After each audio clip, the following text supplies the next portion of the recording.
Good afternoon. Ang tataba ng palayan. Ang tataba na nila guys. Oh. Ang bilis lang lumaki.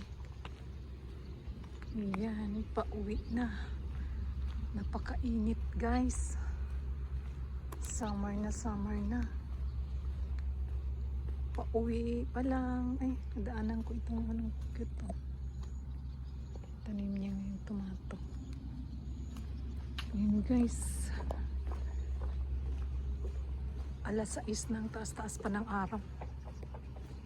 Ayan. Taas ng araw. Ang init. Summer na kasi. Ayan. Puro palayan talaga dito guys sa lugar namin. Wala masyadong gulay dito. Sa ibang lugar halos mga gulayan, dito naman palay halos. Dito po yan sa aming lugar mismo. Dito lang. Dito naman yung aming bahay. Pauwi pa lang guys. Ang taas pa ng araw. Lalakad, puro lakad. Dahil walang masakyan. Sasakyan pala. Pagkatapos ng bus ay sa aming bahay. Pagkatapos ng day part-time, dito naman po tayo sa Yakiniko.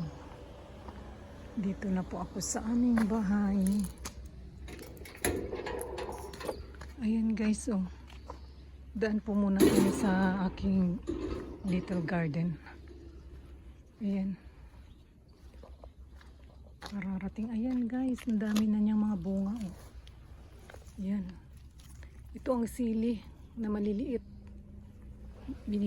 Inaano namin to free sa Yakiniko. Kaya na ako nagtatanim ng ganyan. Ito.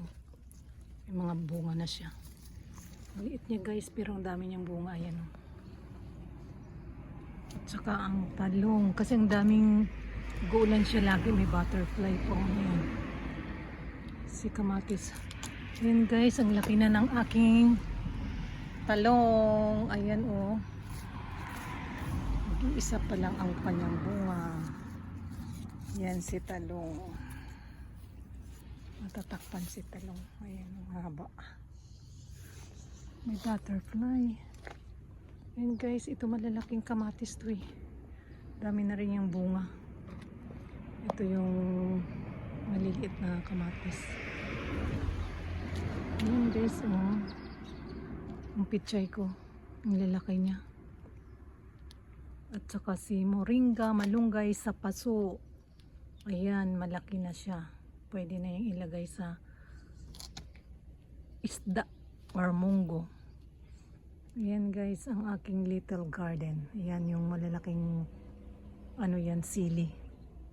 Masarap ito ilagay sa ano yung dahon, tinola. Dito lang po yan sa aking little garden. Yan ang HG ko ay malaki-laki na rin. Pag namunga yan guys, ang dami. Napakarami niyan. Ito yung aking kangkong sa paso. Kangkong sa paso. Ayan. And guys, thank you for watching. Please subscribe. Hanase Marilo. Ayan yung sitaw guys, oh. Nag-aano na siya. Ayan. Nagkagapang na siya.